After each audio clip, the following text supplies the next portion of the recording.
예, 다 들어오셨나요? 예, 안녕하세요. 오늘 강의를 맡게 된 손영태 이사입니다. 다들 들어오셨는지 모르겠는데 일단 시간이 됐으니까 일단 강의를 시작하도록 하겠습니다. 오늘 참가하신 분들 보니까 하이테크 부분뿐만이 아니고 FMCG라든지 은행이나 소비재 쪽 분야에서 오신 분들도 좀 계시고 엔지니어 분들만 있는 게 아니어서 이런 부분에 대해서도 이제 강의 부분 일정 좀 배분을 해가지고 진행하도록 하겠습니다. 그리고 많은 분들이 경제 전망이나 이런 것들도 물론 궁금하시겠지만 이제 어떻게 취업을 하느냐에 좀 더 포커스가 맞추어져 있는 그런 부분에 관심이 많으실 것 같아서 저는 또 헤드헌터로 10년 이상 일을 하기도 했고 해서 헤드헌터와 같이 협업하여 어떻게 이제 더 좋은 직장, 더 좋은 기회를 찾을 수 있는지 이런 부분에 대해서 좀 중심을 맞추고 얘기를 진행하도록 하겠습니다. 자, 공유화면 보이시죠? 자, 그러면 제가 제목은 How to get new job with the headhunter service라고 되어 있는데 어쨌든 좀 편하게 내가 올해는 어떻게 일자리를 새로 찾을 수 있는지 한번 같이 얘기를 진행해 보도록 하겠습니다. 이렇게 슬라이드 마우스가 클릭이 안 되나요? 여기서 넘어가네요. 예, 첫 번째는 사례를 한 개 제가 소개를 해드릴게요. 제 자랑이기도 한데 이제 3일 만에 이제 인터뷰를 전부 다 마치고 합격해가지고 출근한 케이스에 있어 한 개 소개해드리려고 하는데요. 몇 년 전 케이스이긴 한데 금요일 날 저희가 저녁 7시쯤에 이제 포지션을 받고 기존에 저희하고 이제 관리하던 후보자 워낙 급한 건이라고 그래가지고 기존 관리자 후보를 다시 한번 검토를 하고 이분을 추천을 해서 토요일에 면접을 제안을 받았고 급하게 이제 일요일에 면접을 보고 월요일에 출근한 케이스입니다. 이게 많은 케이스는 아닌데 종종 이런 일들이 있어요.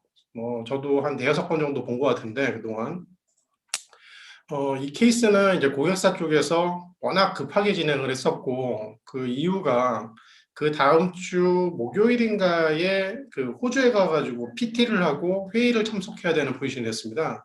기존에 입사하기로 했던 후보자가 브레이크가 돼가지고 이제 진행을 하게 된 케이스인데요.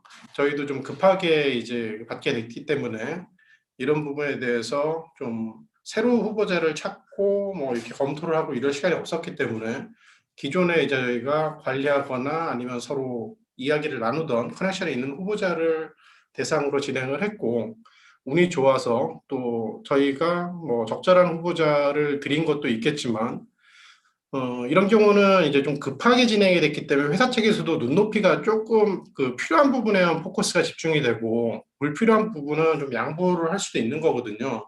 그래가지고 이제 케이스가 합격이 된 케이스고요. 이런 경우를 제가 말씀드리는 이유는 이런 좀 임팩트 있는 케이스를 말씀드리는 것도 있겠지만 항상 보면은 채용사의 어떤 중심이 있고 후보자 쪽은 좀 끌려간다고 생각하기가 쉬운데 어떤 케이스에 따라서 상황에 따라서 여러분이 어느 정도 주도권을 가지고 진행할 수도 있다라는 거를 좀 이해할 수 있는 케이스가 된다고 생각해서 말씀드리는 거예요.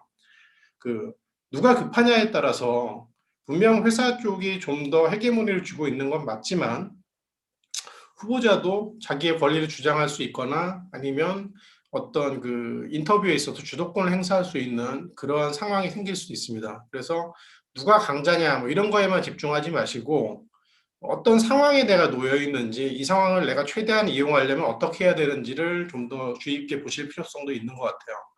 그리고 이제 제가 헤드헌팅 서비스에 좀 더 포커스를 해서 말씀드리고 있긴 합니다만 그러다 보니까 아무래도 정보라는 측면에서 이 부분이 굉장히 중요해지는데 이런 정보 획득 측면에서 헤드헌터를 이용하시게 되면 좀 더 내가 모르고 있는 정보, 생생한 현장의 정보 이런 것들을 좀 비교할 수 있고 그러면서 좀 더 유리한 기회를 찾을 수도 있는 거죠.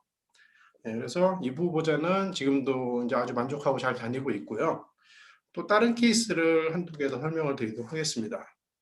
아무래도 시니어 분들이 좀 많으실 것 같아서 이번에는 엔지니어이고 그리고 시니어신 분들 제가 자료를 저희 회사 걸 좀 찾아보니까 재작년에 이제 58년생, 59년생 여기 나오는 두 분이 이제 합격한 케이스가 있었습니다.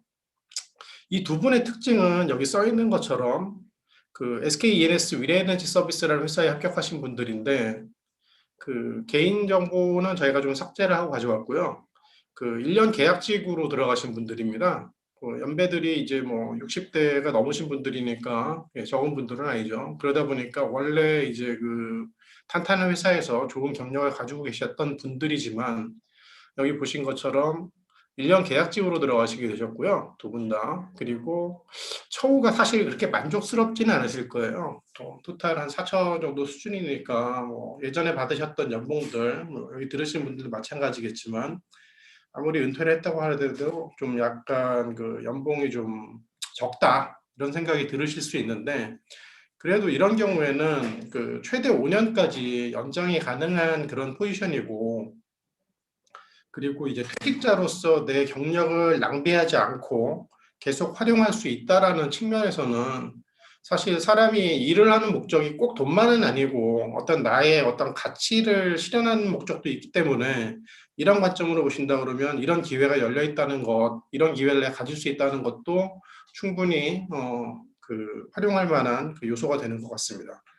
다만 여기서 보실 거는, 아무래도 그 제가 이 시니어 분들의 어떤 채용 케이스를 좀 찾아봤는데, 대체적으로 보면 엔지니어 분들이 조금 더 유리하세요. 그 이유는 나중에 좀 설명을 드리겠습니다만, 어쨌든 여기 보면 전문 자격증 소지자고, 그리고 좀 특수한 분야에서 일반적으로 보기 힘든 안전관리라든지 가스에 대한 어떤 뭐 공급이라든지 이런 서플라이를 좀 관리하고, 또 그런 분야에 자격증이 있는 분들, 그런 분야에 경력이 있는 분들이 되셨죠.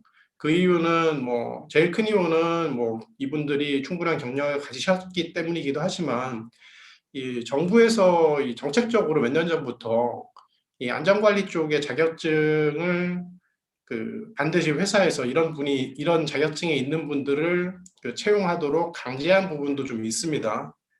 그래서 보시면 첫 번째 케이스 같은 경우에는 58년생 분이시는데, 2019년에 이제 60대 초반 중반 정도 되셨겠죠.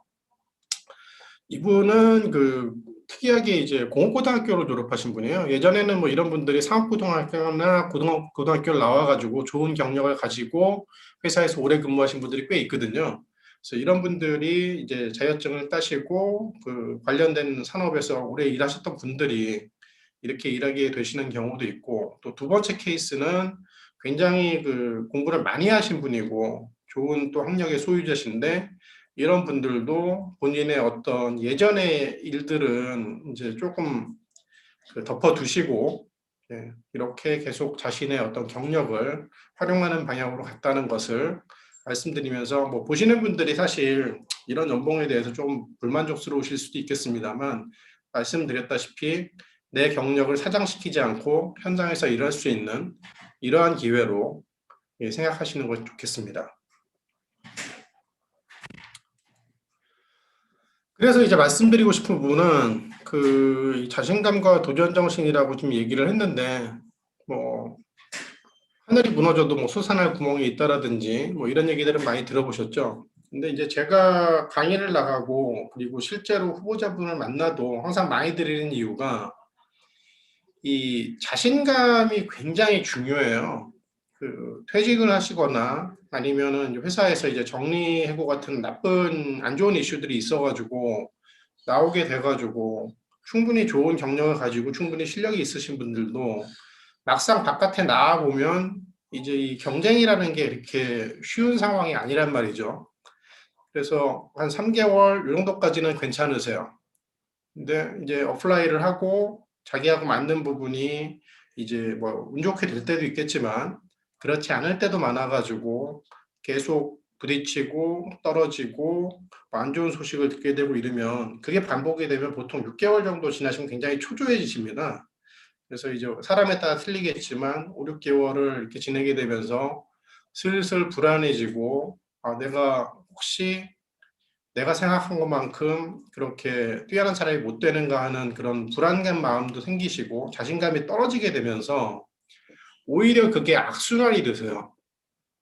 그래서 아마 제가 알기로는 이 지금 이 프로그램을 주관하는 라인 매니지먼트 LHDBM에서도 그런 굉장히 많은 어떤 그 서포팅 프로그램을, 심리적인 서포팅 프로그램도 활용을 해드리고, 그리고 이제 제공을 해드리고 있는 것으로 제가 알고 있는데, 그런 부분이 생각보다 좀 중요합니다.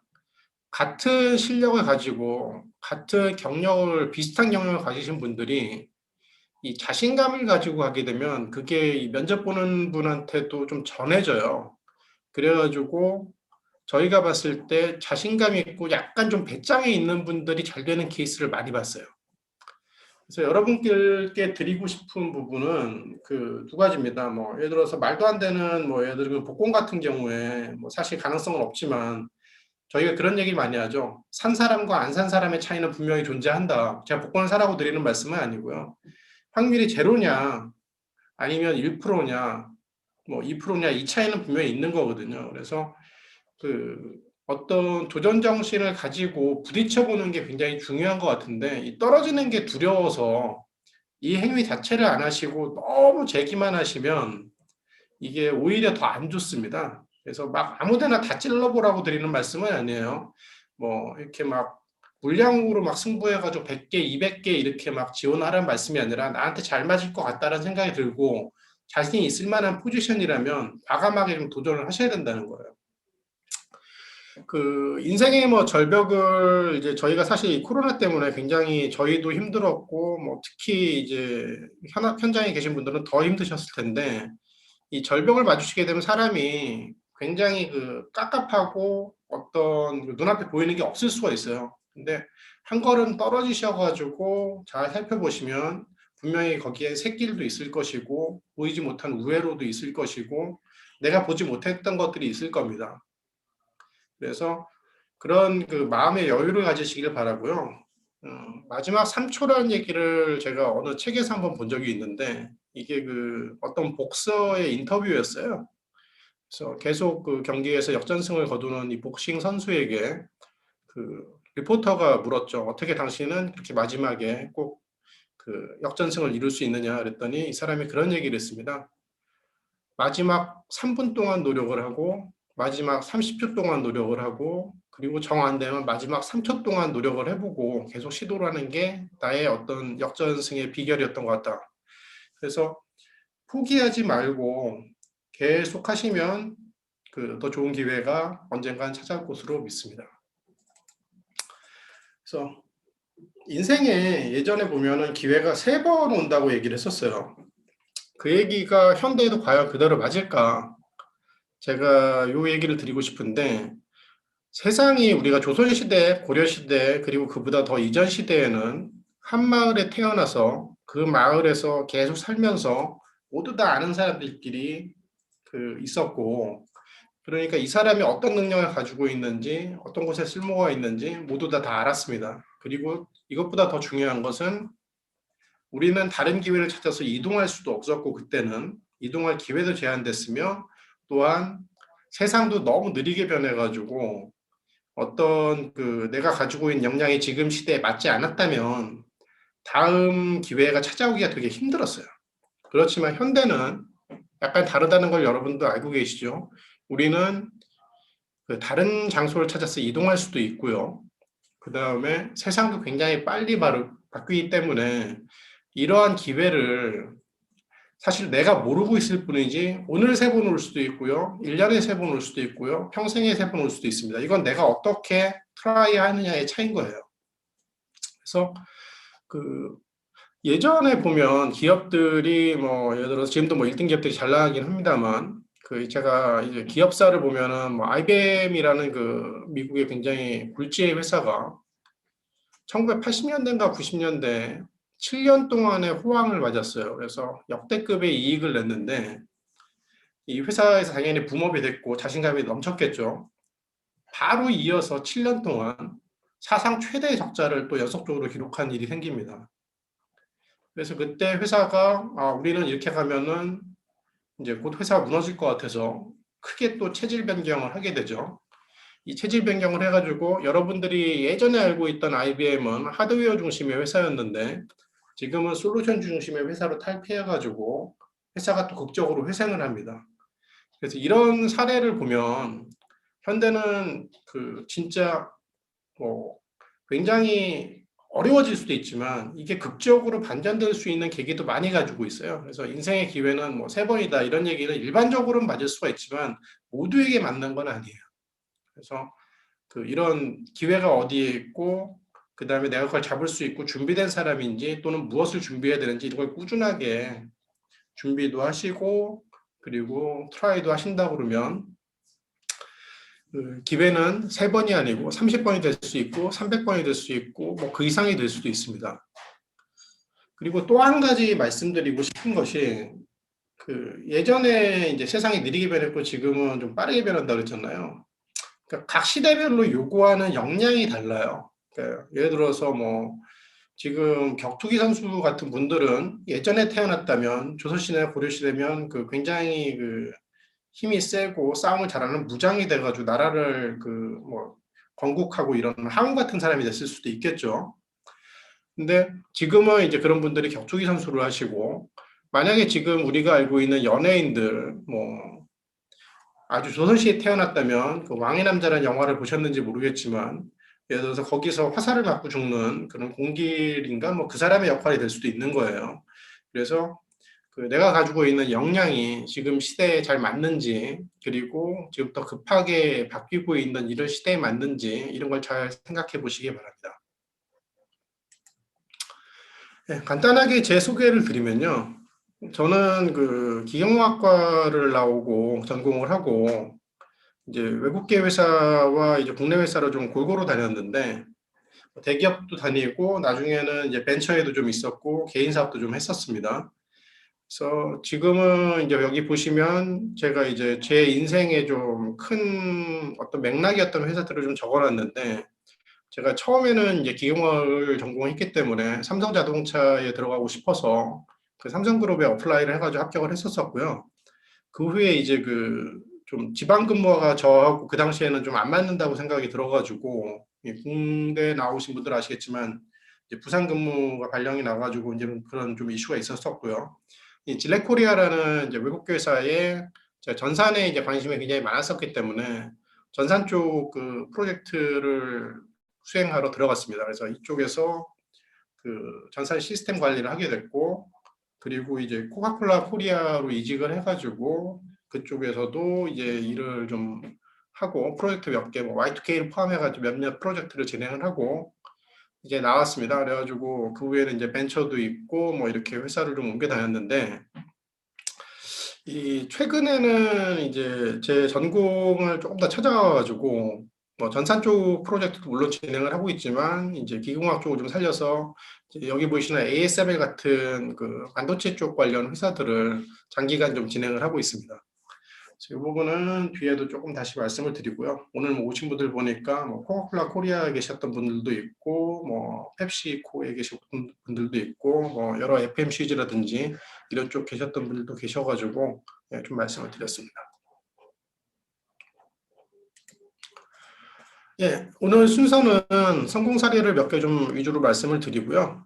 그리고 이제 간단하게 정부 자료 관련해가지고 서머리를 좀 보고 이 자료는 혹시 궁금하신 분들이 있으면 제게 메일을 주시면 제가 따로 자료를 보내드리도록 하겠습니다. 그리고 저희 회사에서 연간 수천 건을 진행을 하기 때문에 이 2020년 취업 시장에 대해서 저희가 진행한 자료를 가지고 이제 한번 보는 것이 이 경력자 분들한테 좀 더 맞을 수 있을 것 같아서 정부 자료는 아무래도 이제 신입이라든지 아니면은 뭐 여러 가지 다른 부분을 포함하기 때문에 저희 쪽 자료를 중심으로 좀 찾아볼 거고요. 간단하게 Q&A 타임과 티브레이크 가진 후 이제 재취업 전략에 대해서 헤드헌팅 서비스 어떻게 도움이 될 수 있고 여러분이 어떤 것을 준비하셔야 되는지 이런 부분을 진행을 하도록 하겠습니다.